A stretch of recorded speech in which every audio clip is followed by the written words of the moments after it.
How to cook for a party and make a classic dish that everyone will enjoy. Let me show you how to make nihari, a very spicy meat and gravy dish. Hello, I'm Masala Mama.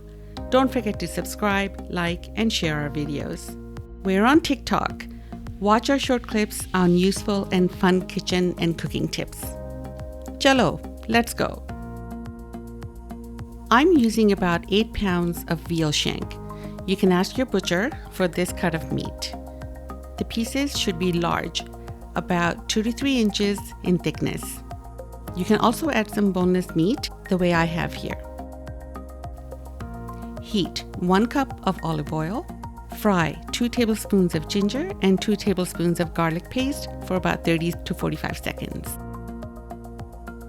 Now, the secret masala, Shan Nihari Masala. It's one of the best I've tried, so do give this a shot. I'm using a total of 3 boxes for this dish. If you want your meat to be medium spicy, if you like it really spicy and hot, you can add 1/4 cup of oil and another box of masala. Once you've added this powder masala, fry it for about 30 to 45 seconds.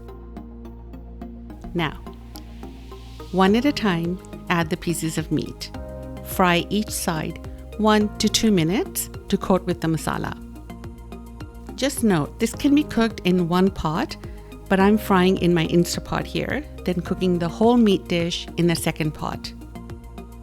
I'm just a believer in washing as many pots as possible during the cooking process. Camera person's crying because she is the dishwasher today. Once you've fried all your pieces, all you have to do is add enough water to coat just about the top of the meat pieces. For my recipe here, I'm adding 12 cups of water. Here's a shot of my prized possession, a very large party-sized cooking pot found in all Pakistani Indian homes. It's almost definitely a community requirement.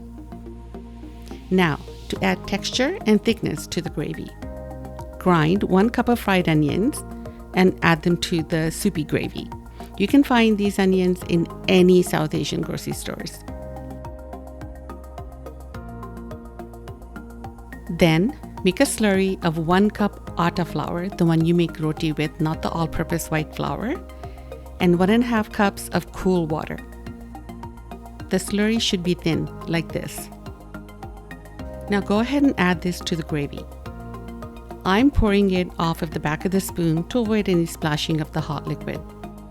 You can add more or less depending on how thick or thin you like the final gravy. I like my gravy to be a little bit on the thin side. After adding the flour slurry, give it a good mix slowly and cover and cook another 10 to 15 minutes.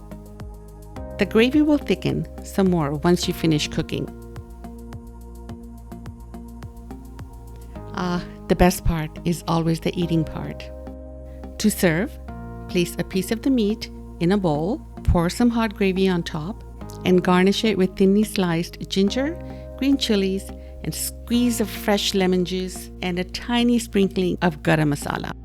Serve nihari with homemade fluffy naan that will soak up the gravy. I have allowed the camera person to taste test this dish. Nihari has a very unique flavor and can be spicy. Keep some ice water close by.